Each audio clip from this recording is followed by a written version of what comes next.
છે બરાબર આપ લોકોને? આપનો અવાજ ઇકો આવે છે કે બીજો ફોન ચાલુ હશે?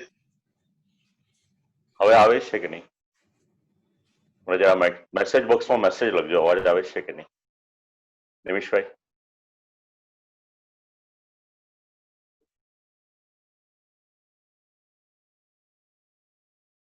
ઓકે, શરૂ કરીએ છીએ. મારે હવે 45 મિનિટ્સ બોલવાનું કે 1 કલાક એટલું ખાલી મને કહી રાખો, એટલે હું એ પ્રમાણે બોલું પછી. કારણ કે 5:18 થઈ છે, તો મને ખાલી મેસેજ કરી દેજો, હું જોઈ લઈશ આમાં.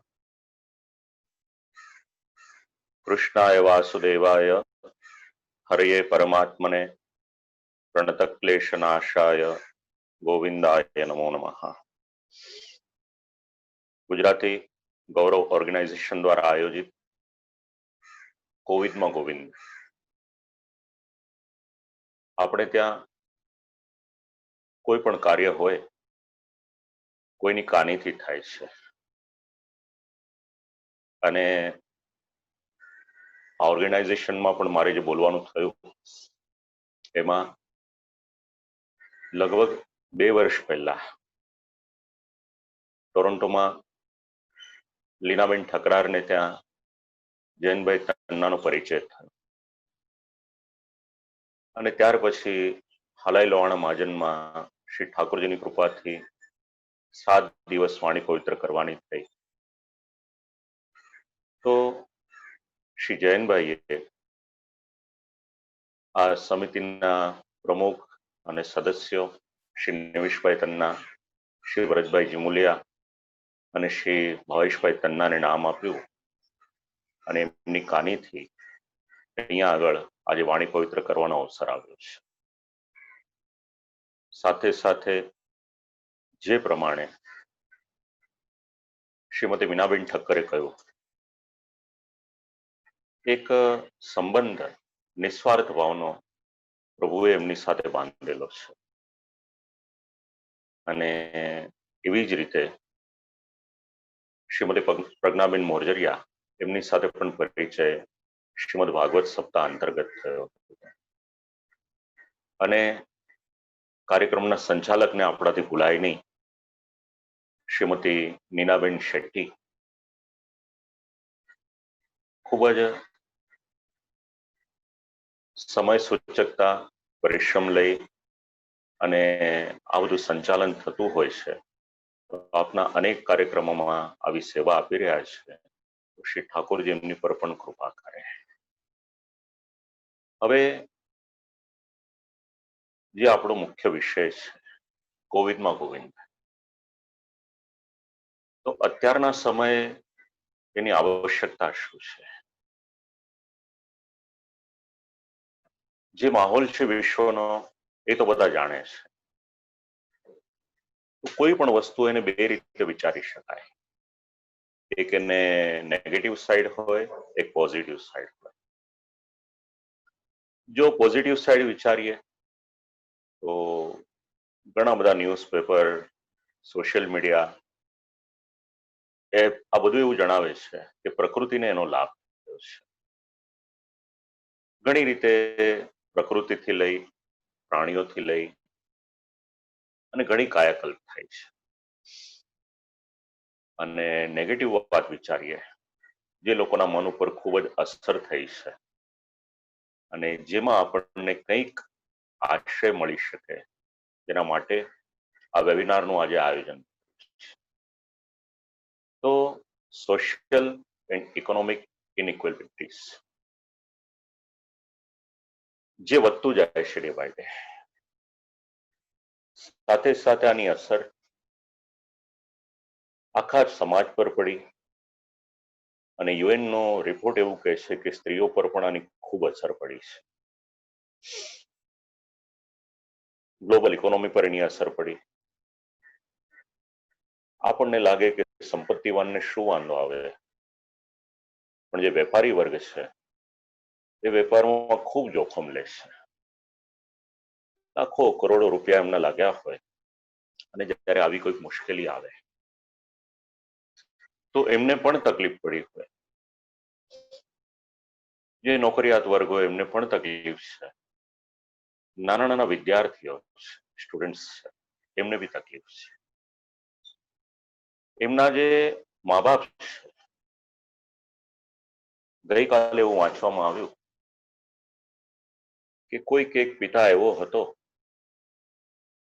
જેણે પોતાની દીકરીને સોશિયલ મીડિયા પર ભણાવવી પડે અથવા તો પછી સ્માર્ટફોન જોઈએ એને, એની આજીવિકાનું એક જ સાધન હતું, એની ગાય. તો 6,000 રૂપિયામાં એણે એની ગાય વેચી દીધી, એની દીકરી એક સ્માર્ટફોન ખરીદી અને ભણી શકે. તો ઘણા લોકોને ઘણી તકલીફ છે, કારણ કે દરેકના કોઈક ને કોઈક કમિટમેન્ટ હોય. હવે જ્યારે મુશ્કેલી આવે તો સૌથી વધારે અસર થાય છે માણસના મન ઉપર. આજની ભાષામાં જેને આપણે સ્ટ્રેસ કહીએ છીએ એ આવે છે. એની અસર થાય છે હ્યુમન બિહેવિયર પર. માણસનું વર્તન એકબીજાની સાથે બદલાઈ જાય છે. અને જો એવું ન હોત તો ડોમેસ્ટિક વાયોલન્સીસના આટલા જે કેસીસ આજે વધી રહ્યા છે એ ન થાય. કોઈ પણ વાત મારા મનની નથી, આ બધું પ્રમાણસર છે. તો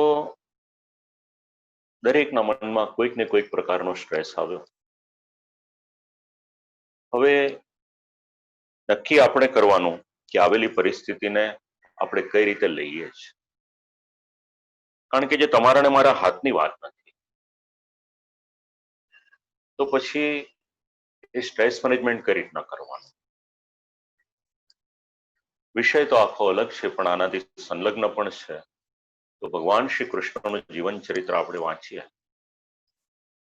અને પુરાણોના જે સંદર્ભો છે એની સાથે અત્યારની પરિસ્થિતિ વિચારીએ તો ભગવાને પોતાના જીવનમાં જે સ્ટ્રેસ મેનેજમેન્ટના ઉપદેશો આપ્યા છે આ જીવન કામ લાગી શકે એવા છે. તો પરિસ્થિતિને એડજસ્ટ થવું તમારી અને મારી, આપણા બંનેને માટે અને આખા સમાજને માટે સમયની માંગ છે. જે રીતે એક સમય એવો પણ હતો આજથી 6 મહિના પહેલા સુધીનો કે આ બધા આયોજન થતા હતા એ કોઈને કોઈ પબ્લિક પ્લેસમાં થતા હતા. આજનો સમય એવો છે કે હું મારા ઘરે છું, આપ લોકો આપના ઘરે, અને વેબિનારના માધ્યમ દ્વારા આપણે શ્રવણ કરી રહ્યા છીએ. આ પરિસ્થિતિનું પરિવર્તન છે. જો આપણે એની સાથે પોતાની જાતને ઢાળી દઈશું તો વાંધો નહીં આવે, એક્સેપ્ટ કરી લેવાનું છે. સાયકોલોજીકલ ઇફેક્ટ પણ આની ઘણી બધી થઈ છે. લોકડાઉનનું કારણ હોય કે જે પણ કારણ હોય, કોઈના સ્વજનો હોસ્પિટલાઇઝ હોય તો તે મળવા માટે ન જઈ શકે, આત્મીય સ્વજનોની આપણને ચિંતા થાય. જે વ્યક્તિઓ અત્યારે સમાજની વાસ્તવિક રીતે સેવા કરી રહ્યા છે, મેડિકલના ક્ષેત્રે રોકાયેલા હોય, ડોક્ટર્સ હોય, નર્સિસ હોય, મ્યુનિસિપલ કોર્પોરેશનના વ્યક્તિઓ હોય કે આપણે ત્યાં સાફ સફાઈ કરવા આવનારા હોય સોસાયટીમાં, એમના પરિવારને પણ પોતાના જે આત્મીય સ્વજનો છે એમની ચિંતા છે. એક વાત અનુભવાઈ, લગભગ આપણે ત્યાં લોકડાઉન શરૂ થયું ત્યારથી લઈ અને આજ સુધી આ મારા ખ્યાલથી લોકડાઉન પછીનું 120 કે 121મું વક્તવ્ય છે. તેમાં એક વસ્તુ અનુભવાય જે આપ લોકોની સાથે શેર કરીશ. સમાજનો જે પણ વર્ગ, જે પણ ધર્મનો હોય કે જે પણ સંપ્રદાયનો હોય, એ વ્યક્તિ જો પોતાના ધર્મની સાથે જોડાયેલો છે તો આ પરિસ્થિતિને સારી રીતે ટેકલ કરી શકે છે. કારણ જ્યારે મુશ્કેલી આવે છે ત્યારે વ્યક્તિને એક આધાર જોઈએ છે, એક આશ્રય જોઈએ છે. અને જેવી રીતે એક નાનું બાળક હોય, તે મુશ્કેલી આવે એના મા બાપ કહે કે ચિંતા ન કરીશ, અમે લોકો બેઠા છીએ. એવી જ રીતે જેની આસ્થા જેમની પણ સાથે જોડાયેલી હોય, મર્યાદા માર્ગમાં હોય તો મર્યાદા માર્ગમાં, અને પુષ્ટિ માર્ગમાં હોય તો પુષ્ટિ માર્ગમાં, કર્મ માર્ગમાં હોય, જ્ઞાન માર્ગમાં હોય કે ભક્તિ માર્ગમાં હોય, જે પણ માર્ગમાં હોય, એનું બંધન નથી અહીંયા. પણ એના માથે જો અગર એક આધાર છે અને ધર્મમાં એની અભિરુચિ છે, તો એવો અનુભવ થયો છે કે શાસ્ત્રની અભિરુચિને કારણે, શાસ્ત્રના શ્રવણને કારણે, સત્સંગને કારણે એના મનને કંઈક રાહત થાય છે. અને એ રાહતને કારણે આવેલો જે સમય છે, જે પરિસ્થિતિ છે, એને સારી રીતે એ ટેકલ કરી શકે છે. તો આપણે બધાએ પોતાની જાતને ઓળખવાની જરૂર છે કે આપણે કોણ છીએ. ઘણી વખત એવું થાય છે કે લેક ઓફ કોન્ફિડન્સ થઈ જાય, પોતાની જાતને આપણે ભૂલી જઈએ છીએ. મારે એક મિત્રએ મને બહુ સારી વાત કરી કે શાસ્ત્રીજી, ખૂબ તકલીફવાળી પરિસ્થિતિ છે, પણ મેં મારું માઇન્ડસેટ એવું રાખ્યું છે કે મેં મારો ધંધો શરૂ કર્યો કેવળ 250 રૂપિયાથી કર્યો હતો. એની પછીનું જે થયેલું છે બધું એડ ઓન છે. ત્યાં સુધી આવીશ ત્યાં સુધી મારે કોઈ પણ દુઃખ કરવાનું કારણ નથી.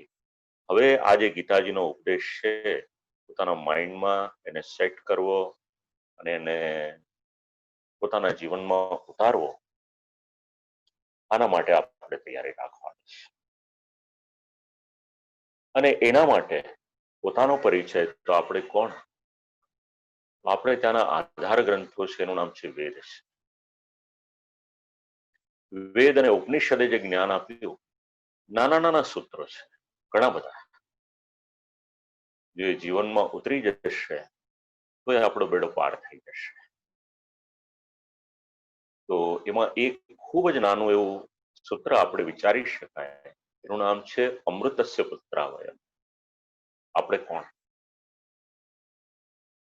તો શાસ્ત્ર એવું સમજાવે છે, આપણે અમૃતના સંતાન છીએ, અને અમૃત એટલે બીજું કોઈ નહીં પણ અમૃત એટલે ભગવાન છે. તો આવા શબ્દો પણ જો આપણે આપણા મગજમાં રાખીશું અને ભગવાનની સાથે જોડાયેલા રહીશું, અથવા તો જે દેવદેવીમાં આપ લોકોની શ્રદ્ધા હોય એમની સાથે જોડાયેલા રહેશું, ધર્મની સાથે જોડાયેલા રહેશું, તો ધર્મની દ્રષ્ટિએ ઘણી બધી સકારાત્મક અસર એનો અનુભવ કરશો. જે શ્રોતાઓ ઝૂમના માધ્યમ દ્વારા, ફેસબુકના માધ્યમ દ્વારા, અને મેં જેમને નિમંત્રણ આપ્યું છે, કે આદિત્યભાઈએ જેમને નિમંત્રણ આપ્યું છે, યુટ્યુબ પર શ્રવણ કરી રહેલા દરેક શ્રોતાજનો, ઘણા શ્રોતાઓમાં એવા છે કે છેલ્લા 4 મહિનાથી સતત આ બધું શ્રવણ કરે છે, અલગ અલગ વેબિનારના માધ્યમ દ્વારા.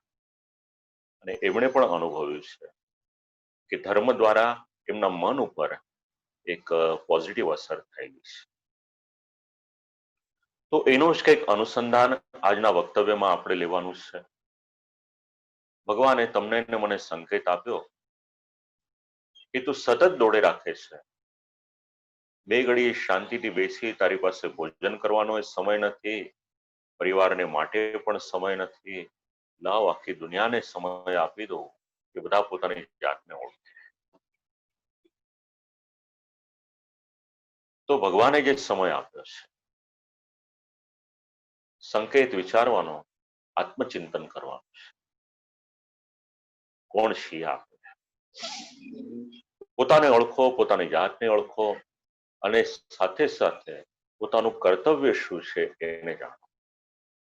કે ભગવાને મનુષ્ય તરીકે જન્મ આપ્યો છે, માનવ થઈને આવ્યા છીએ, તો આપણું આત્મકલ્યાણ શેમાં છે, અને એના માટે આજ દિવસ સુધી આપણે શું કર્યું?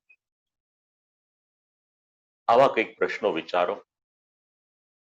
તો અનુસંધાન લેવું હોય તો ભગવાન નામ સંકીર્તન, ભગવત કથા શ્રવણ, ભગવત સ્મરણ, ભગવત ચિંતન, જો આવી રીતે સમય જશે તો શાસ્ત્રમાં એટલું સામર્થ્ય છે કે આપણું મન જો નેગેટિવિટીમાં હશે તો એને પોઝિટિવ કરી દેશે. અને એના માટેના પ્રમાણો આ વક્તવ્યમાં આપીશ એટલે આપ લોકોને ખ્યાલ આવશે. કોવિદમાં ગોવિંદ, ગોવિંદના ગુણગાન, ગોવિંદની કથા, ગોવિંદના નામનો જપ, ગોવિંદનું સ્મરણ આ બધું રાખીશું તો કોવિડનું જે ફિયર ફેક્ટર છે, જે ડર છે, આપણા મન ઉપર અસર નહીં કરે. સતત શક્ય હોય એટલું એનું સ્મરણ કરો, ચિંતન કરો, મનન કરો. કારણ શાસ્ત્ર એવું સમજાવે છે, ભગવદાશ્રય તમારો ને મારો બેડો પાર કરનાર છે.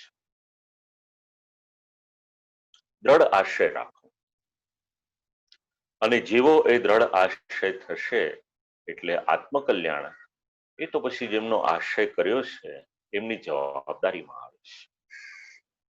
પરમ દિવસે જ રતન ટાટાનું બહુ સારું એક સ્ટેટમેન્ટ હતું ઉદ્યોગપતિઓને માટે, કે આ જીવન જે વ્યક્તિઓએ પોતાનો સમય તમને આપ્યો છે, જિંદગી તમને આપી છે, અને 2 મહિના, 4 મહિના, 6 મહિના વિકટ પરિસ્થિતિ આવી, તેમનો સાથ છોડશો નહીં.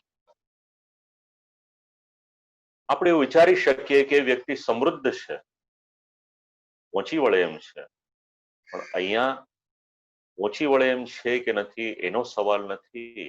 સવાલ છે એ વ્યક્તિના મનમાં રહેલી ભાવના, કે જે વ્યક્તિ નીતિથી જીવન જીવે છે એના મનના વિચારો કેવા છે એ જાણવાના છે. અને અત્યારના સમયમાં આ વિચારો આપણા માટે આધાર સમાન છે. તો જો ભગવાને જેને જે સામર્થ્ય આપ્યું છે, જેટલું પણ કરી શકે આજના સમયમાં, પોતાના માટે, બીજાના માટે જે પણ થઈ શકે, પહેલા તો પોતાની જાતને આપણે સ્થિર કરીએ. અને જાતને સ્થિર કરવાનું આપણને શીખવાડે છે આપણું શાસ્ત્ર. કેટલાક પ્રસંગો શ્રીમદ ભાગવત, મહાભારત, શ્રીમદ ભગવદ્ ગીતા, કંઈક અનુસંધાન આપ લોકોને જે આપ લોકોએ સાંભળેલા છે. આપણે કોઈ કથા નથી કરવાની આજના વક્તવ્યમાં. જે પ્રસંગો છે એનું અનુસંધાન આપીશ, આપ લોકોને કેવળ હું રેફરન્સીસ યાદ કરાવીશ, એટલે ખ્યાલ આવશે કે એમના જીવનમાંથી આપણે શું જાણવા જેવું છે, કે જેના દ્વારા આપણા જીવનમાં પણ અત્યારની વિષમ પરિસ્થિતિમાં કંઈક પ્રેરણા મળી શકે, ઇન્સ્પિરેશન મળે, પ્રેરક બળ આપણને પુરવાર થઈ શકે.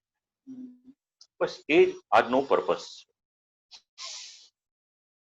તો શૌનક વગેરે ઋષિ મુનિઓ સૌથી પહેલા તો સમયનો ઉપયોગ કઈ રીતે કરીએ છીએ એ વિચારીએ આપણે.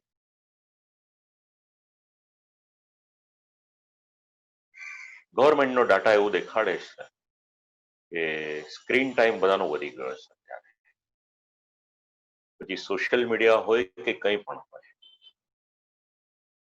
જે આઈ સ્પેશિયાલિસ્ટ છે એ લોકોનું એવું કહેવું છે કે અમારી પાસે જે કેસીસ આવે છે એ પણ એવા જ આવે છે કે વધારે ને વધારે સેલફોન કે જે પણ વાપરતા હશે.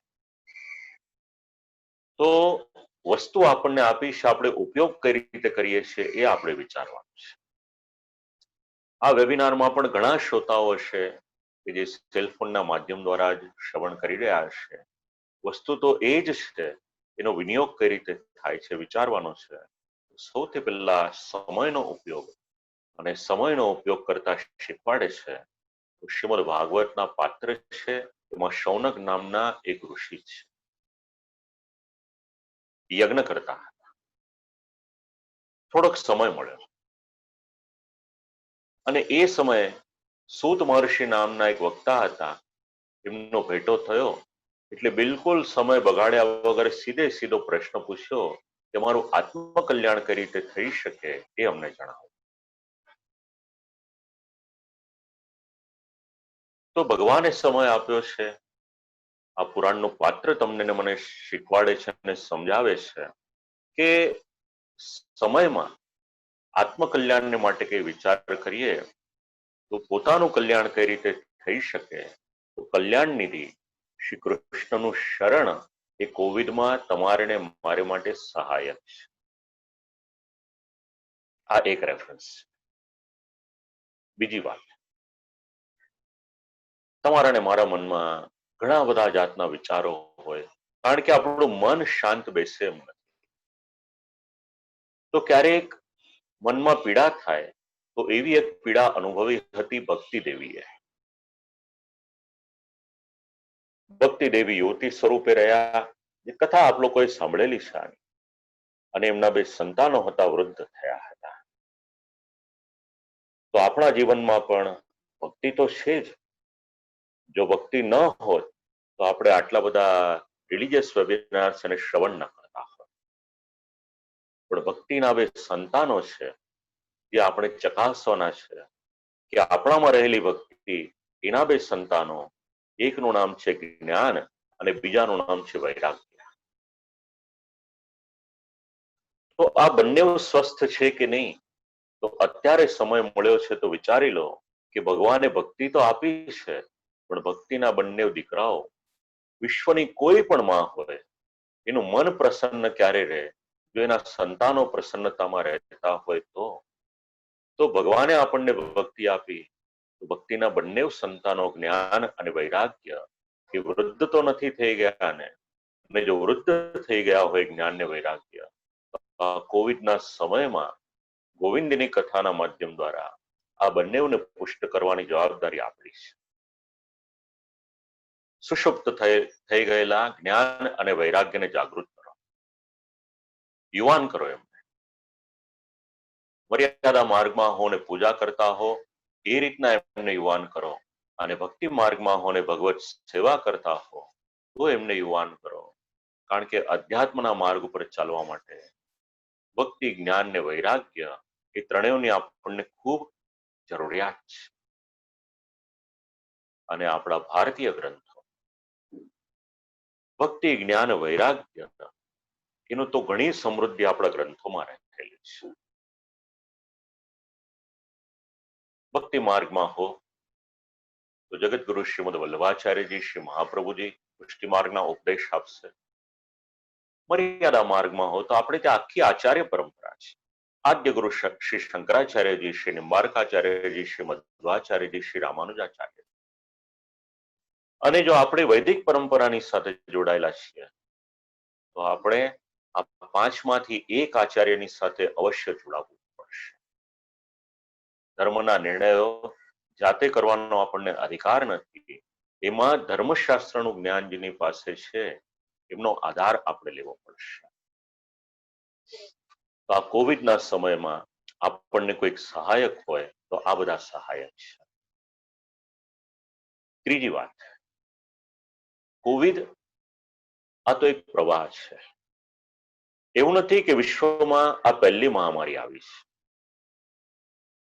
આપણા સમયમાં આવી છે એ આપણું દુર્ભાગ્ય છે. પણ શ્રીમદ ભાગવત વાંચીએ તો કલયુગ કેવો હશે એનું નિરૂપણ કર્યું છે એમાં. તો જે ડિફિકલ્ટીઝને આપણે ફેસ કરી રહ્યા છીએ આજના સમયમાં, તો આ હેરાનનું નિરૂપણ એ તો હજારો વર્ષ પહેલા આપણા શાસ્ત્રમાં કરેલું છે. તો લોકોની પર ઘણા દુઃખો આવ્યા અને એ દુઃખોમાં એમને કોઈ સહાયક થયું તો શાસ્ત્ર સહાયક થયેલું છે. અને જો કોવિડમાં ગોવિંદનો આધાર રાખીશું તો વિપત્તિનો જે સમુદ્ર છે એ સમુદ્રને આપણે પણ તરી જઈશું. ત્રીજું પ્રમાણ જોઈતું હોય તો આત્મદેવ બ્રાહ્મણ, સંતાન ન હતું, આત્મહત્યા કરવાની ઈચ્છા થઈ ગઈ. લોકો એવું માને છે કે આત્મહત્યા કરી લઈશું તો મુશ્કેલીનો અંત આવી જશે. પણ એક વાત શક્ય હોય તો યાદ રાખજો, આપણું જે ધર્મશાસ્ત્ર છે એ પૂર્વજન્મ અને પુનર્જન્મ, રીબર્થની થિયરીને માને છે. અને થિયરી ઓફ કર્મમાં જો અગર વિશ્વાસ હોય તો કોઈ પણ કરેલું કાર્ય સારું હશે કે ખરાબ હશે પછીની વાત છે, પણ કરેલું કોઈ પણ કાર્ય એ વિફળ જતું નથી, એનું પરિણામ અવશ્ય આવે છે.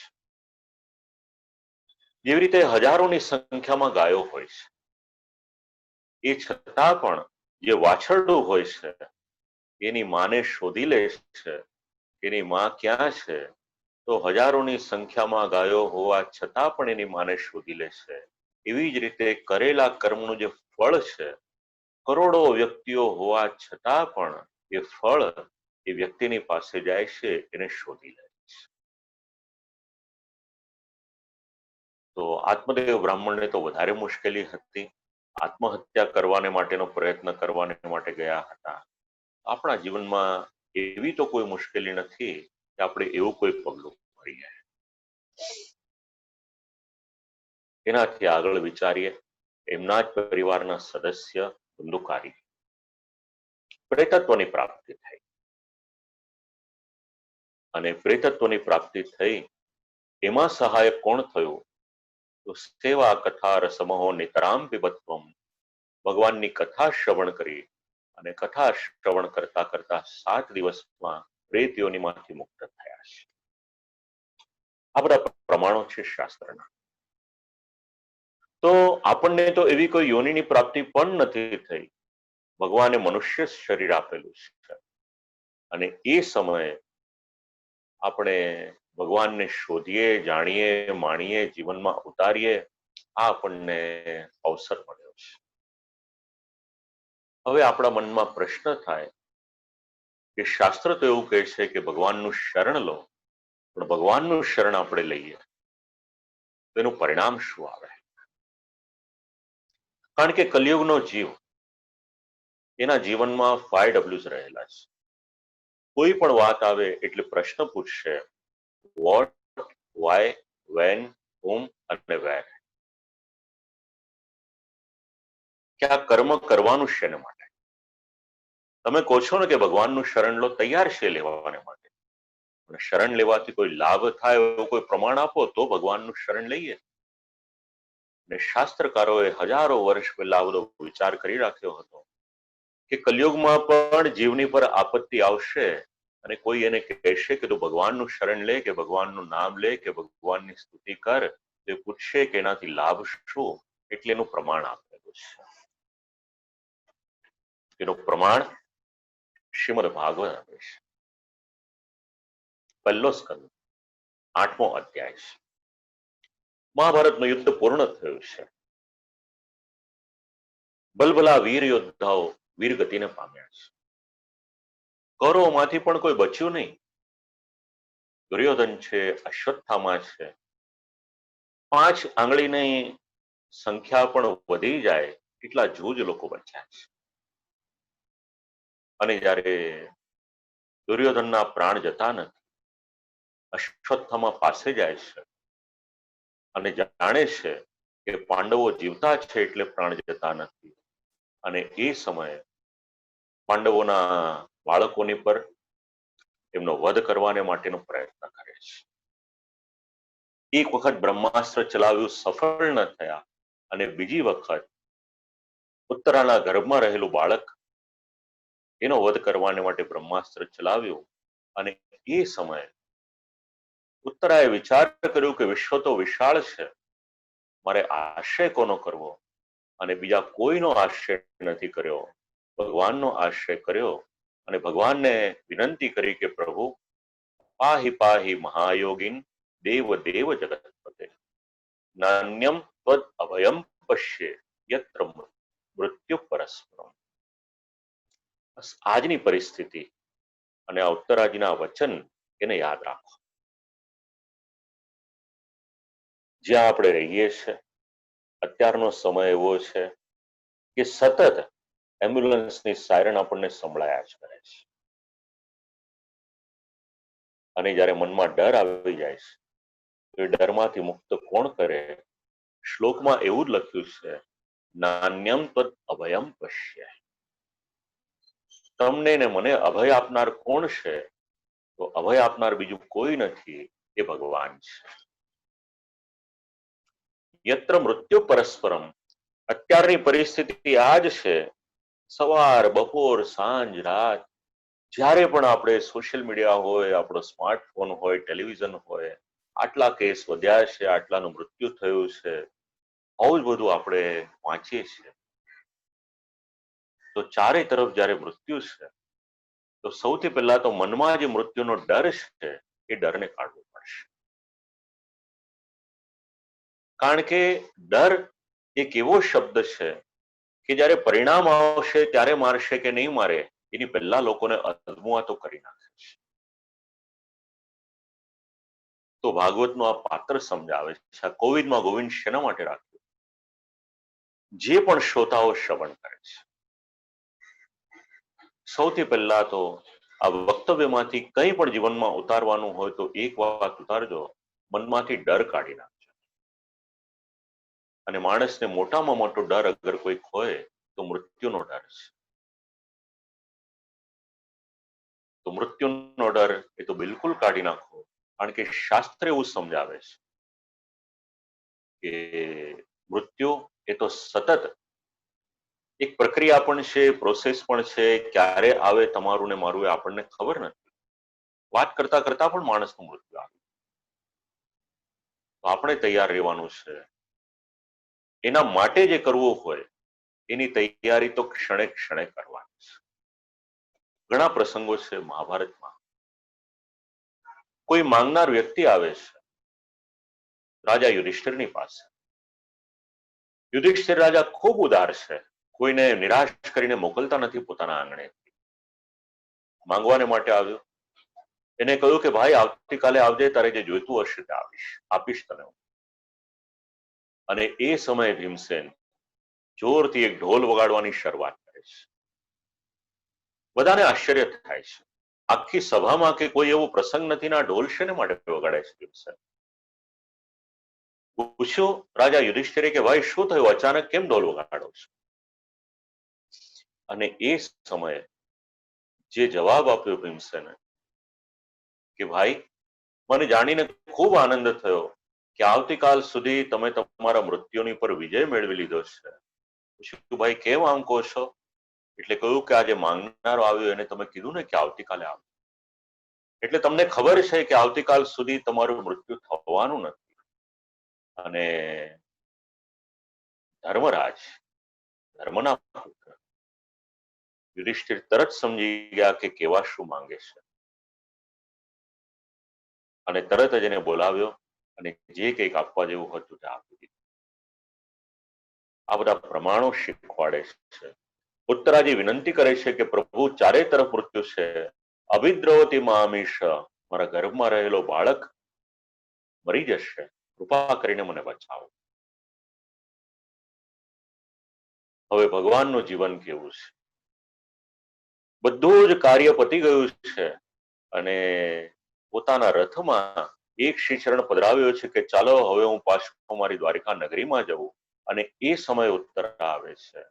અને જ્યારે ભક્તનું કોઈ કાર્ય આવે છે ભગવાન પોતાનું કાર્ય એને બાજુ પર મૂકી અને ભક્તનું કાર્ય પહેલા કરે છે. કહ્યું કે ચિંતા ન કરીશ, સૂક્ષ્મ સ્વરૂપ ધારણ કર્યું છે, ગર્ભની અંદર પ્રવેશ કર્યો છે. હવે જરા કલ્પના કરો, પોતાને જ્યારે જન્મ લેવાનો હોય છે ત્યારે પણ જે ભગવાન ગર્ભની અંદર પ્રવેશ નથી કરતા, એ ભગવાન પોતાના એક સેવકનું રક્ષણ કરવાને માટે ગર્ભમાં પ્રવેશ કરે છે. થોડી યોગ્યતા આપણે કેળવવાની છે. અને જો થોડી યોગ્યતા આપણે કેળવીશું તો ભગવાન તો કૃપાનિધિ છે જ, એટલી બધી કૃપા કરશે કે આપણે એને મેળવતા મેળવતા આપણું પાત્ર એ ટૂંકું પડશે. તો આપણે કઈ પાત્રતા કેળવવાની આપણને સંદેશ આપે છે. જીવનમાં શબ્દ કયા ઉતારવાના? દ્રઢતાથી સમર્પણ આ જીવનનો પહેલો સિદ્ધાંત. શરણાગતિ રાખો, સમર્પણ રાખો, અને એ પણ જેમનું આરાધન કરો છો આ જીવન દ્રઢતાથી એમનામાં સમર્પણ, એમનામાં શરણાગતિ રાખો. આજે વિશ્વના લોકો દગ્ધ છે, મુશ્કેલીમાં છે, અને એ સમયે આપણને ઉપયોગી હોય તો ઉત્તરાજીના આ શ્લોકો છે. ભાગવતમાં બીજે ક્યાંય પણ ઉત્તરાજીનું એવી રીતના નિરૂપણ નહીં મળે કે ભગવાનને વિનંતી કરી હોય. 2 શ્લોક બોલ્યા છે, પણ જો આપણા જીવનમાં આ 2 શ્લોક પણ ઉતરી જાય તો આ કોવિડ તો શું આખું જીવનમાં આપણને આશ્વાસન મળી જાય. વિશ્વમાં આજે સુખ અને દુઃખ થઈને વિચાર કરીએ તો વિશ્વમાં દુઃખ વધ્યું છે. આ દુઃખ આવ્યું ક્યાંથી? એક સિમ્પલ લોજિક છે, બહુ બધું થિયરી એમાં જાણવાની જરૂર નથી. ઘણા બધા શાસ્ત્રોનો અભ્યાસ કરવાની પણ જરૂર નથી. એક નાનું એવું વાક્ય છે, પુણ્યનું ફળ એનું નામ સુખ અને પાપનું ફળ એનું નામ દુઃખ. દુઃખ આવે તો ભગવાનને દોષ ના આપશો. ભગવાન કોઈને સુખ આપે દુઃખ આપે એવી પાર્શિયાલિટી કરતા નથી. જે કરેલું છે, આપણે ડેસ્ટિની શબ્દ બોલીએ છીએ, આપણે ભાગ્ય શબ્દ બોલીએ છીએ. આપણું ભાગ્ય આપણે પોતે લખેલું છે. વિધાતા તો આવે છે, પણ એની પહેલા જે આપણે કર્મ કરીએ છીએ એ કર્મ દ્વારા આપણને ભવિષ્યમાં શું પ્રાપ્ત થવાનું છે એનો નિર્ણય તો આપણે આપણી જાતે કરેલો છે. પણ જીવનો સ્વભાવ કેવો છે, પાપ કરે ત્યારે એને ખૂબ આનંદ આવે છે, મજા કરે છે, પણ જ્યારે એનું ફળ ભોગવવાનું આવે છે એની આંખમાંથી આંસુ આવી જાય છે. અને જો ભક્તિ માર્ગની રીતે એને વિચાર કરવો તો એક સિદ્ધાંત એવો મળે છે કે ભગવાન જેને પોતાની વધારે ને વધારે નજીક લેવાની ઈચ્છા કરે છે એના જીવનમાં એને દુઃખ આપે છે. કારણ કે ભગવાન જાણે છે કે આ મારો સેવક છે, મારે એનું કલ્યાણ કરવાનું છે. જેમ જેમ જીવનમાં દુઃખ આવશે એમ એ જીવ મારી વધારે ને વધારે નજીકમાં આવતો રહેશે. તો એવું પણ એક પાત્ર શ્રીમદ ભાગવતમાં મળે છે, એનું નામ છે માતા કુંતી. આપણા જીવનમાં દુઃખ આવે આપણે ડરી જઈએ છીએ, પણ માતા કુંતી ભગવાનને વિનંતી કરે છે કે પ્રભુ વિપદસ્સંતુ નશ્યસ્વત. આ એક જ પરિવારના છે, માતા કુંતીજી હોય કે ઉત્તરાજી. માતા કુંતી ભગવાનને સ્તુતિ કરે તો એવી વિનંતી કરે કે પ્રભુ એટલું બધું દુઃખ આપો, કારણ કે જેમ જેમ દુઃખ આવતું જાય છે એમ એમ હું આપની વધારે ને વધારે નજીક આવતી ગઈ છું. આ માંગવાને માટે તો બહુ મોટું કલેજું જોઈએ. વિશ્વમાં દુઃખ શેને માટે વધ્યા? લોકોનો પાપાચાર એ દિવસે દિવસે વધતો જાય છે. ધર્મની સાથેનો જે સંબંધ હતો એ ધીરે ધીરે છોડતા જઈએ છે. અને જેમ જેમ આ બધું વધતું જશે, દુરાચાર, અત્યાચાર, પાપાચાર જેમ જેમ વધતા જશે એમ એમ વિશ્વને દુઃખ તો આવવાનું જ છે. કલિયુગનો પ્રભાવ છે. અને એક એનું એક્ઝામ્પલ આપું આપ લોકોને. શાસ્ત્ર એવું કહે છે, દેવ દ્રવ્ય હોય કે બ્રાહ્મણનું દ્રવ્ય હોય એ ક્યારે પણ લેવું ન જોઈએ. આપણે એમાં એક ઉમેરો વધારે કરવાની જરૂર છે. સમાજમાં પણ પૈસો જેની પર આપણો અધિકાર ન હોય એ ક્યારેય પણ આપણાથી લેવાય નહીં. પણ ગયા મહિને એક સમાચાર મેં વાંચ્યા હતા. કોઈક પ્રધાને સરકારને એવું સૂચન કર્યું કે હિન્દુઓના મંદિરમાં હજારો લાખો કરોડો ટન સોનું રહેલું છે, એ બધું સોનું લઈ લો, એને વેચી દો અને કોવિડને માટેની ટ્રીટમેન્ટ કરો. આ વિશ્વના લોકોના દુઃખનું કારણ છે. જીવનમાં ક્યારે પણ ન કરવા જેવું કાર્ય કરશો નહીં. એ તો સારું થયું કે સરકારે એની પર વિચાર ન કર્યો.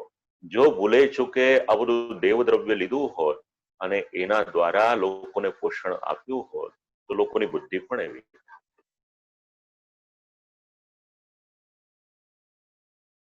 તો દુઃખના અનેક કારણ, એમાંનું એક કારણ આ છે. હવે જે આપ લોકોને ખૂબ સારી રીતે બધું કંઠસ્થ છે એવું એક પાત્ર, એનું નામ છે અર્જુનજી. અર્જુનજીની પર આપત્તિ આવી, ઘણી વખત આવ્યું, ભગવાનને વિનંતી કરી, ત્યાં સુધી કે શ્રીમદ ભગવદ્ ગીતા, ગોવિંદ શબ્દની વાત કરીએ તો ગોવિંદ શબ્દ શ્રીમદ ભગવદ્ ગીતામાં અનેક સ્થાનમાં છે. હવે મહાભારતનું યુદ્ધ, સામ સામે બંને સેનાઓ ઉભી છે. પ્રસંગ તો આપ લોકોએ સાંભળ્યો છે. અને એ સમયે અર્જુનજી ભગવાનને એવી વિનંતી કરે છે, ન કાંક્ષે વિજયમ કૃષ્ણ ન ચ રાજ્યમ સુખાની ચ કિમ નો રાજ્યેન ગોવિંદ કિમ ભોગેર જીવિતે. એ શ્લોકમાં ગોવિંદ શબ્દ છે. કે પ્રભુ આ બધું મને કઈ નથી જોઈતું, એ બધું લઈને શું કરીશ? તો ગોવિંદ શબ્દ ટીકાકારીને એવી રીતે સમજાવે છે, યથા વ્રજવાસી નામ ત્વમ ઇન્દ્રો, જેવી રીતે વ્રજવાસીઓએ આપને વિનંતી કરી અને શ્રી ગિરિરાજ ગોવર્ધન ધારણ કર્યો હતો, એમને સુખ આપ્યું હતું, એવી જ રીતે વિશ્વના જે લોકો છે આપને વિનંતી કરે તો એમને સુખ આપજો. હવે કેવું માઇન્ડસેટ હશે, કેવું એમણે વિચાર્યું હશે, કેવું અનુભવ્યું હશે, કેવો સ્ટ્રેસ થયો હશે, કેવું દબાણ આવ્યું હશે. એક તરફ સામે આખો પરિવાર ઉભો છે, જેમની પાસેથી પોતે ભણ્યા છે, એમની ઉપર એમણે બાણ ચલાવવાનું છે. વિષાદ થયો. સ્ટ્રેસની વાત કરીએ ને આપણે, તો ત્યારે તો ભગવાન બિરાજમાન હતા, જ્ઞાન આપ્યું. બે શબ્દ છે, એક અવતાર કાલ છે, એક અનવતાર કાલ છે. અવતાર કાલ એટલે શું? જ્યારે ભગવાન સાક્ષાત ભૂતલ પર બિરાજમાન હોય એ ભગવાનનો અવતાર કાલ છે. અને એ સમયે જ્યારે વિશ્વના લોકોની પર આપત્તિ આવે તો આખું જ ભાગવત વાંચો, મહાભારત વાંચો, શ્રી રામચંદ્રજીમાં શ્રદ્ધા હોય, વાલ્મીકી રામાયણ વાંચો, કેટલા બધાના દુઃખ દૂર કર્યા છે યારા પુરુષોત્તમ અને પૂર્ણ પુરુષોત્તમ ભગવાને. પણ અત્યારે તો અનવતાર કાલ છે, એટલે ભગવાન સાક્ષાત સ્વરૂપે બિરાજમાન નથી, અને હોય તો આપણને દર્શન થતા નથી. તો એ સમયે શું કામ લાગશે? તો એ સમયે તમને ને મને અગર કંઈક કામ લાગશે તો ભગવાને કરેલી આજ્ઞા, એટલે ભગવાને આપેલું જ્ઞાન. ઘણા ગ્રંથો છે, પણ દરેક ભારતીયના ઘરમાં, દરેક હિન્દુના ઘરમાં જે ગ્રંથ છે એનું નામ છે શ્રીમદ ભગવદ ગીતા. આપણે શું કર્યું? મસ્તક નમાવી પગે લાગી લીધું. એનાથી આગળ આપણે ગીતાજીનો ઉપયોગ કેટલો કર્યો, આ બહુ મોટો પ્રશ્ન છે. પણ શ્રીમદ ભગવદ ગીતા કેવળ અર્જુનજીને માટે હતું એવું ન હતું. શ્રીમદ ભગવદ ગીતા તો સાંપ્રત સમયના પ્રશ્નોના ઉત્તર પણ આપે છે. અને તત્વચિંતકો એવું કહે છે કે આખા જ વિશ્વને માટે ઉપયોગી કોઈ ગ્રંથ હોય તો આ શ્રીમદ ભગવદ ગીતા છે.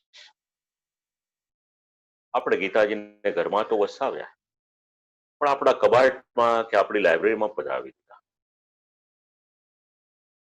આપણી પાસે ઘણા બધા ઘરેણા હોય, દાગીના હોય, ઓર્નામેન્ટ્સ હોય, એમાં મૂંગામાના દાગીના હોય અને આપણે પ્રસંગો પર પહેરતા હોઈએ, એવી રીતે ક્યારેક ગીતાજીને આપણે ખોલીએ, બાકી તો એને કબાટમાં કે આપણા લાઇબ્રેરીમાં મૂકી રાખીએ. પણ ગીતાજી આભૂષણ કેવું છે? જેમ આપણે કંઠમાં કંઠી પહેરીએ, મંગળસૂત્ર પહેરીએ, હાથમાં વીંટી પહેરીએ કે ઘડિયાળ પહેરીએ, આ જ એવી રીતે દરરોજ પહેરતા હો, એવી જ રીતે શ્રીમદ ભગવદ ગીતાને પણ પોતાના જીવનમાં, પોતાના વ્યવહારમાં અપનાવો. એક દ્રષ્ટિકોણ મળશે. કેવળ એક ધર્મગ્રંથ તરીકે ના જુઓ, એને જીવન ગ્રંથ તરીકે જુઓ, એને અપનાવો. અને આપત્તિ આવશે, આપણે ડરીએ છીએ, તો આજે ફિયર ફેક્ટર છે એટલું બધું આજે પ્રબળ થયું છે કે મેન્ટલ હેલ્થ ઉપર એની ખૂબ અસર થઈ છે. ડિપ્રેશનના જે કેસીસ અત્યારે વધે રાખે છે. તો વિષાદ તો અર્જુનજીના મનમાં પણ હતો અને કહી દીધું કે મારે યુદ્ધ નથી કરવું. તો જીવનમાં ક્યારેક આપણે ઉદાસ થઈએ, આત્મવિશ્વાસ ડગમગી જાય, લેક ઓફ કોન્ફિડન્સ થાય, તો મનુષ્યત્વને પુનઃ જાગૃત કરવું હોય તો એના માટે શ્રીમદ ભગવદ ગીતાજી ઉપયોગી થશે. ભગવાનનું જ્ઞાન. તો આ જે વિસ્ડમ છે એને જ્યારે અર્જુનજી શ્રવણ કરે છે, અને શ્રવણ કરતા કરતા પછી છેલ્લે 18મા અધ્યાયમાં એટલું કહી દેશે કે પ્રભુ નષ્ટો મોહ, મારા જીવનનો મોહ એ દૂર થઈ ગયો છે. આજે તમને ને મને ઉપયોગી આ બે શબ્દો છે. આપણને પણ આજે મોહ થયો છે. તો ધર્મના દ્વારા, ભગવાનના વચનના દ્વારા આપણો મોહ એ દૂર થશે. અને પછી જે રીતે અંતિમ શબ્દ બોલે છે અર્જુનજી, કરીશ્યે વચનમ તવ, તો જો તમારા ને મારા જીવનમાં પણ આટલા શબ્દો આવી જશે કે પ્રભુ કરીશ્યે વચનમ તવ, તો તમારું ને મારું આપણું કલ્યાણ થઈ જશે. કારણ કેલામિટીસ એ તો કન્ટિન્યુ ચાલુ જ રહેવાની છે. એક ગયું ને બીજું આવ્યું, એનો અંત નથી કોઈ. અને જે પ્રમાણો આપણે વાંચીએ છીએ, વિચારીએ છીએ, સાંભળવામાં આવે છે, ઘણા બધા પાત્રો એવા છે પુરાણના જેમને એટલી સમજણ પડી કે જીવનનું કલ્યાણ અગર કોઈ કરી શકશે તો શ્રી કૃષ્ણ કરી શકશે. અગાધ જ્ઞાનનો ભંડાર વિશ્વ પિતામહ. આજે જેવી રીતે આપણને કોઈ પ્રશ્નનો ઉત્તર જોઈતો હોય, આપણે ગૂગલ ઉપર હજી ટાઈપ કરીએ તો 2 શબ્દ ટાઈપ કરીએ ત્યાં તો આખું વાક્ય આવી જાય કે તમે આ શોધો છો. એવી મેમરી વિશ્વ પિતામહની હતી. આપણે કલ્પના ન કરી શક્યા. અને એનું પ્રમાણ શું? તો અંતિમ સમયે જેટલા પ્રશ્નો પૂછ્યા, કોઈ પણ ગ્રંથને રેફર કર્યા વગર કંઠસ્થ તેના જવાબ આપ્યા. આટલું સામર્થ્ય જેમનામાં હતું, આટલું જ્ઞાન હતું, એમને પણ ખબર હતી કે અંત સમયે મારું કલ્યાણ કોઈ કરી શકશે, કોઈ કેવળ કૃષ્ણ કરી શકશે. અને એટલા માટે ઇતિમતિ રૂપકલ્પિતા વિતૃષ્ણા ઇત્યાદિ શ્લોકો વડે ભગવાનની સ્તુતિ કરી છે.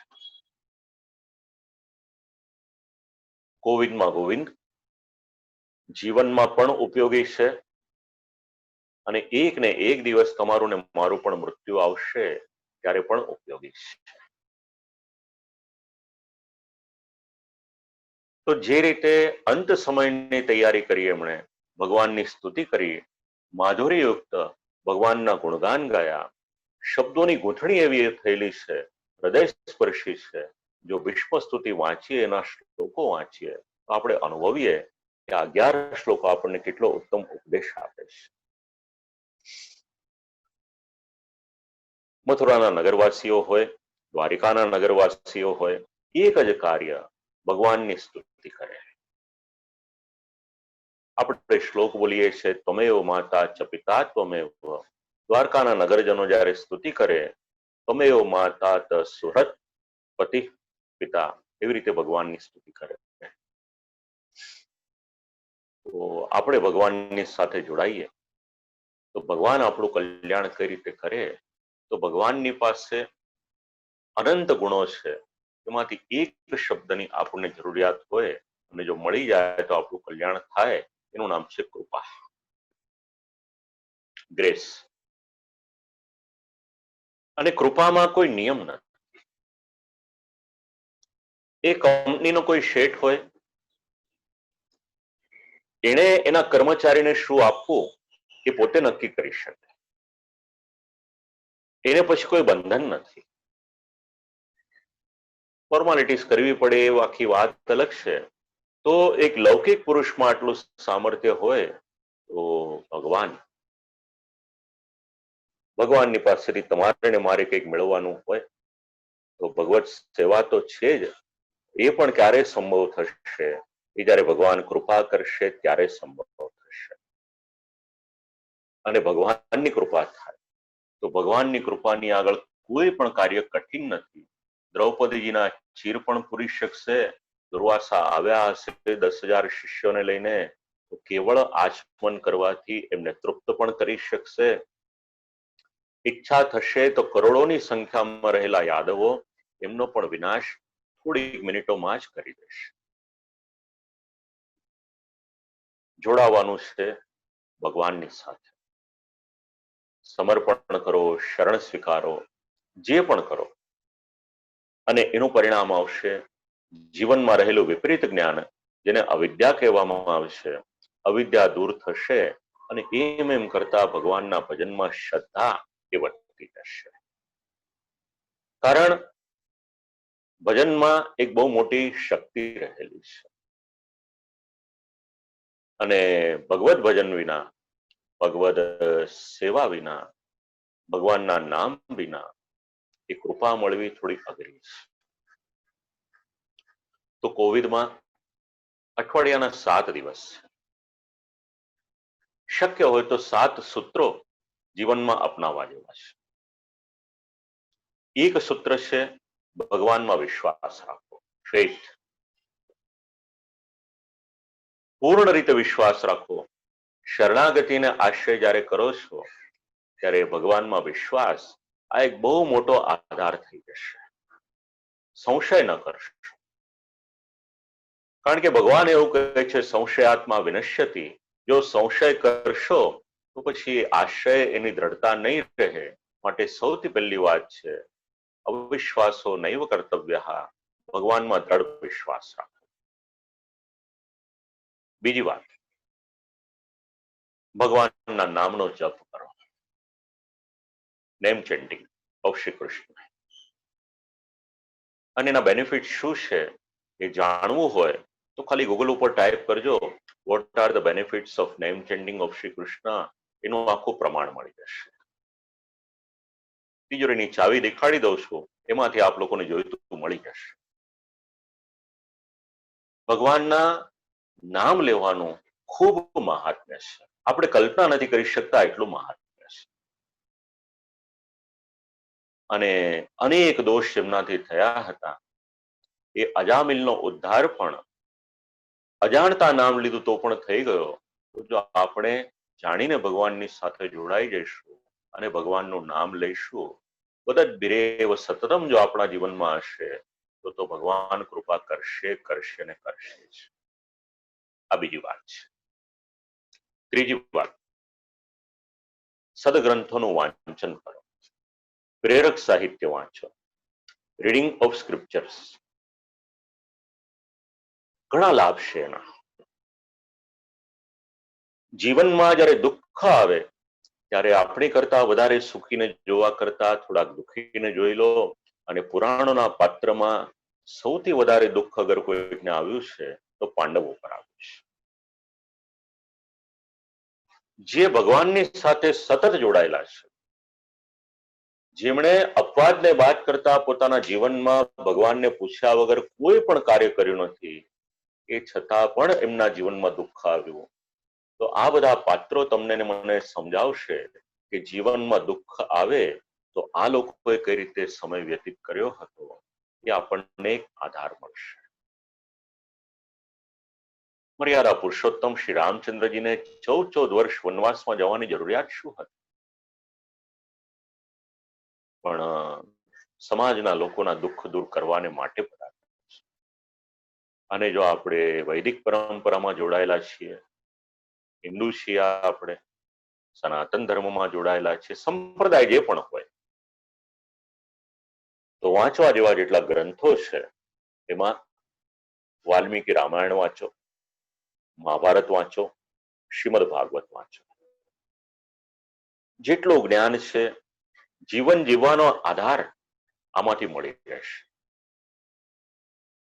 તો ત્રીજી વાત જીવનમાં ઉતારવા જેવી, સદગ્રંથોનું વાંચન. ચોથી વાત, જીવ તરીકે પોતાનું કર્તવ્ય શું છે, પર્પઝ ઓફ લાઈફ, એનો વિચાર કરો.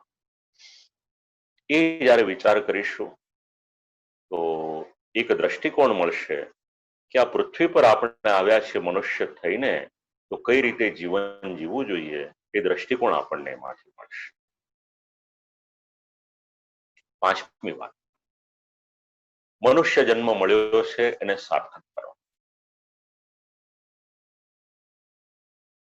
ધર્મમાં જોડાયેલા છો, પુષ્ટિભક્તિ માર્ગમાં છો, ભગવત સેવા કરો. મર્યાદા માર્ગમાં છો, ભગવત પૂજા કરો. અને આ કર્યા ઉપરાંત શક્ય હોય તો માનવ સેવા કરો. જો ભગવાનની કૃપા હોય, સંપત્તિથી કોઈકને સુખ આપી શકતા હોઈએ તો એ રીતે આપો. અને સંપત્તિ ન પણ હોય અને આપણી જાતને ઘસીને કદાચ કોઈકને આપણે કંઈક સુખ આપી શકીએ છીએ તો એના માટે પણ પ્રયત્ન કરો. દુનિયા ચાલે છે શેનાથી? દુનિયા ચાલે છે નિસ્વાર્થ ભાવના લોકો જે સેવા કરે છે. એક બહુ મોટું પરિબળ છે કે દુનિયાના લોકોને એક પ્રેરણા આપે છે. સ્વાર્થને માટે તો બધા જીવે છે.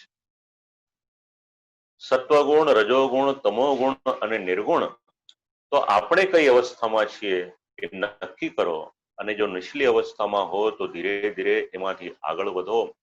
કોઈ પણ પ્રકારના સ્વાર્થ વગર ભગવત સેવા કરીએ છીએ, ભગવત પૂજા કરીએ છીએ, એવી જ રીતે સમાજના લોકોને ઉપયોગમાં આવીએ એવું પણ કોઈ કાર્ય કરો.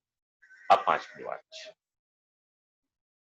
છઠ્ઠી વાત ખૂબ મહત્વની છે, પોઝિટિવ થિંકિંગ. જેનામાં સકારાત્મક વલણ છે એની સાથે વાત કરો. જે સતત નેગેટિવ વિચારે છે એ લોકોની સાથે વાત કરશો તો એના વાઇબ્રેશન્સ આવશે તો પાછી નવી મુશ્કેલી થશે. એટલે શક્ય હોય ત્યાં સુધી જેમના જીવનમાં સકારાત્મકતા છે એમની સાથે વધારે ને વધારે વાત કરો. નકારાત્મક જીવન હશે તો આપણને પણ એવું જ બધું કંઈક ને કંઈક કહેશે તો પાછી મુશ્કેલી પડશે. અને સાતમી વાત ખૂબ જરૂરી છે અને અત્યારે શક્ય પણ છે, પરિવારમાં સંપ રાખી એકબીજાની સાથે હળી મળીને રહો અને જે સમય મળ્યો છે એને આનંદથી વિતાવો.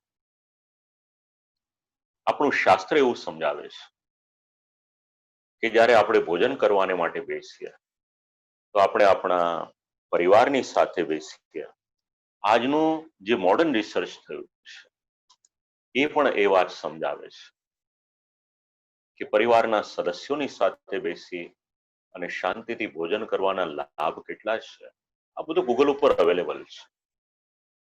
ઘણું બધું રિસર્ચ કર્યું છે આના માટેનું કે શાસ્ત્ર શું કહે છે અને આજનું મોડર્ન રિસર્ચ શું કહે છે.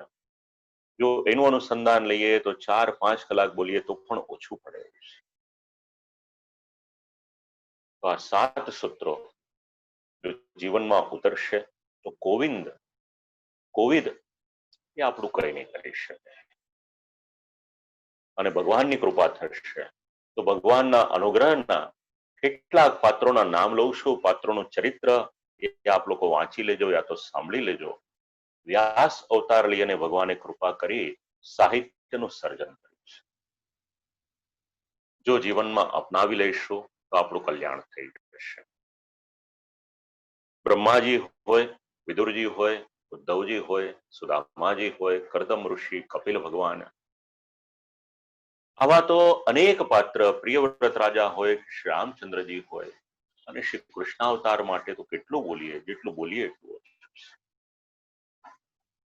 તો ભગવાનની કૃપા છે આપણી સર્વની પર. જ્ઞાનનો ભંડાર આપણને આપેલો છે. આપણે પરિશ્રમ એટલો જ કરવાનો છે, ગ્રંથ ખોલવાનો છે અને વાંચવાનું છે. અને કદાચ વાંચવાની સાનુકૂળતા ન હોય તો જેમનું ઓથેન્ટિક વક્તવ્ય હોય એમની પાસેથી શ્રવણ કરો તો એના દ્વારા પણ જીવનમાં કલ્યાણ થશે. તો કોવિડમાં ગોવિંદ આવું ઘણું બધું આપણને શીખવાડે છે. આપણે ધારીએ તો આખું જ આપણો જીવનનો દ્રષ્ટિકોણ આના દ્વારા બદલાઈ શકે. તો હૃદયની ખૂબ પ્રસન્નતા છે કે ગુજરાતી ગૌરવ ઓર્ગેનાઇઝેશન દ્વારા આવા એક વેબિનારનું આયોજન કરવામાં આવ્યું. જે શ્રોતાઓ જે માધ્યમથી શ્રવણ કરી રહ્યા છે, એકાદ વાક્ય પણ જો આપ લોકોના જીવનમાં ઉપયોગમાં આવી જશે તો આ જે આયોજન કરેલું છે એ સાર્થક થઈ જશે.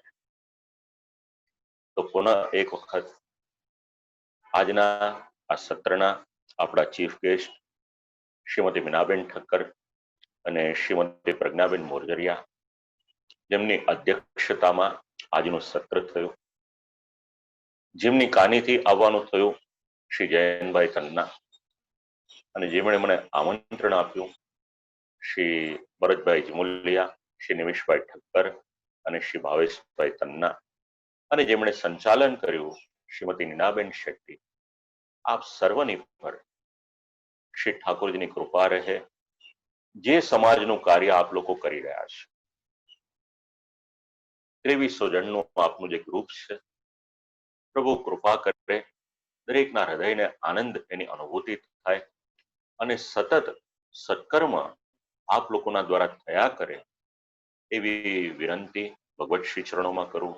અને સાથે સાથે જે શ્રોતાઓ ઓર્ગેનાઇઝેશનના માન આપી અને આ શ્રવણ કરી રહ્યા છે અથવા તો પુષ્ટિરસ પરિવારના દ્વારા જે શ્રોતાઓ આમાં જોડાયેલા છે આપ સર્વને પણ શ્રી ઠાકોરજી કૃપા કરી અને કોવિદમાં ગોવિંદ એના માધ્યમ દ્વારા એક નવી મેન્ટલ સ્ટ્રેન્થ આપ લોકોને પ્રાપ્ત થાય આટલું કહી અને મારી વાણીને શ્રી ઠાકોરજીના યુગલ શ્રી ચરણોમાં અહીંયા આગળ સમર્પિત કરું છું. અસ્તુ.